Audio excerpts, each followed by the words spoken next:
मियाँ बीवी अपने रिलेशनशिप को स्ट्रॉन्ग करने के लिए कौन सी 3 बातों का ख्याल लाजमी रखें?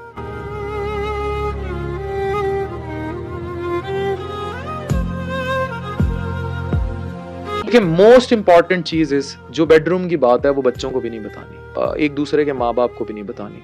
पेरेंट्स नहीं अंडरस्टैंड कर रहे होते कि आप दोनों की म्यूचुअल अंडरस्टैंडिंग किस लेवल की है, किस लेवल की नहीं है। जो लड़की अपना मेका नहीं छोड़ती ना, वो अपना ससुराल नहीं बसाती। इसी तरह जो मर्द अपनी माँ नहीं छोड़ता, इन ए सेंस के अपनी बीवी डिस्कस करता है, वो अपना घर खराब करता है। वो अगली माँ नहीं पैदा कर सका, वो अपनी माँ बचाते बचाते अपने बच्चों की माँ घर खराब कर देगा। तो एक तो ये चीज। नंबर 2, भरोसा, ट्रस्ट।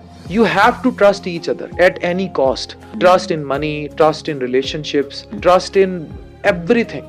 अगर भरोसा टूट जाए तो फिर रिलेशन का कोई फायदा नहीं रहता। Infidelity, disloyalty ruins everything. और इस जनरेशन के दौर में एक वक्त था ना, मर्दों को लड़कियों तक रसाई नहीं थी, अब तो खुद पीछे आती है। और तीसरी इंपॉर्टेंट तरीन बात जो मुझे लगता है शायद सबसे इंपॉर्टेंट है, रिस्पेक्ट।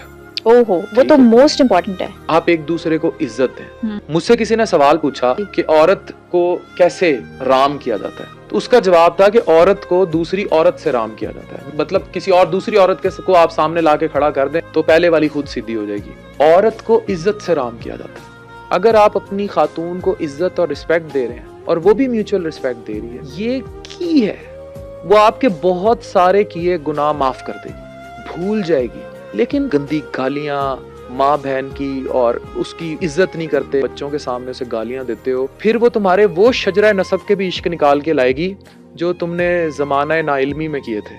और अगर आपने उसको इज्जत दे दी तो शायद वो तुम्हारे करंट गुनाहों पे भी चुप कर जाए। This is most important lesson I want to give to all mails.